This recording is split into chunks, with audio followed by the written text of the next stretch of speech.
नमस्ते।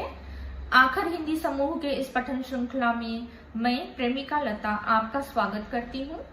आज मैं साईं बाबा उपन्यास के 10वें भाग के दूसरे और तीसरे दृश्य का पठन करने जा रही हूँ। दृश्य 2। बाबा के भोजन का समय दोपहर का ही होता था। लोग इकट्ठा हो गए थे। दोपहर की पूजा आरती होने के बाद बाबा मस्जिद के सामने आकर खड़े हो गए। सभा मंडप लोगों से खचाखच भरा था। उन सबको दर्शन देने के लिए बाबा बाहर आकर खड़े हो गए थे। प्रतीक्षा करने वाले लोग एक एक कर आकर बाबा के शुभ्र ध्वल चरणों का स्पर्श कर माथा टेक कर भक्ति भाव से प्रणाम करते।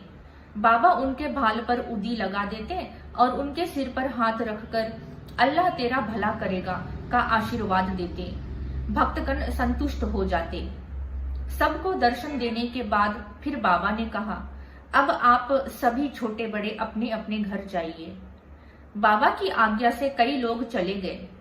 कुछ लोग प्रसाद मिलने की आशा से वहीं रुके रहे। बाबा पलटकर मस्जिद में आए तो हमेशा की तरह पर्दा खींचा गया। थालियां उनकी ओर सरका दी गई। बाबा उन थालियों को देखते, कभी उनमें से कुछ खींच उठा लेते, कुछ मिला देते तो कुछ मात्र छू कर सरका देते।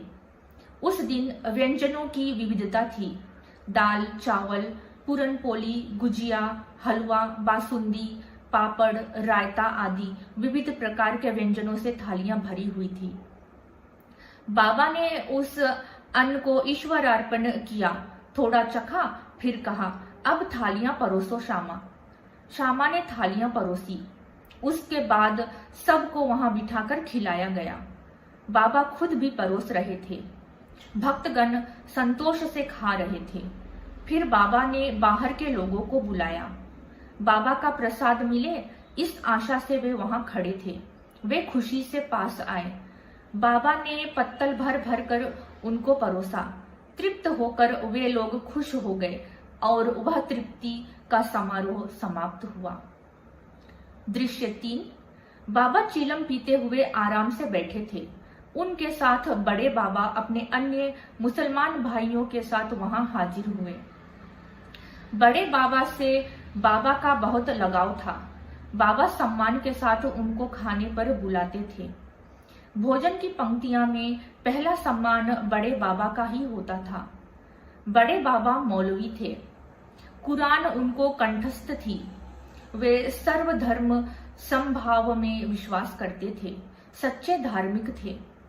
आइए बैठिए। उन सब को देखकर बाबा खुश हुए। कहिए कैसे आना हुआ? बाबा, परसों खुतबा है। आप खुतबा की प्रार्थना के लिए आइए। इसका न्योता देने हम आए हैं। बड़े बाबा ने आदतन अपनी सफेद दाढ़ी सहलाते हुए कहा, ठीक है, प्रार्थना सभा कहाँ है? गांव के बाहर ईदगाह मैदान में। परसों? जी बाबा, ठीक है, मैं आऊंगा। बाबा ने हाँ कर दी। इस बात की उन्हें बहुत खुशी हुई। वे खुशी से लौटे। खुतबे के दिन 4-5 लोग उन्हें बुलाने आए। बाबा चलिए, आज खुतबा है। मैं नहीं आऊंगा। पर क्यों बाबा? प्रार्थना मैं यहाँ से भी कर सकता हूँ। सुनो, बाबा एक भिन्न स्थिति में प्रवेश करते हुए बोलने लगे। कुरान में क्या लिखा है? ए अल्लाह के बंदो, दाम दुगना सूद लेना छोड़ो और अल्लाह से डरो। उम्मीद है कि आप कामयाब होंगे। उस आग से अपने को बचा लीजिए जो अल्लाह के दुश्मनों ने लगाई है। अल्लाह और पैगंबर का हुक्म मानिए। उम्मीद है वह आप पर मेहरबान होगा। उस राह पर बढ़िए जो तुम्हारे रहनुमा ने दिखाई है, जिससे कि वह तुम्हें जन्नत बख्श सके।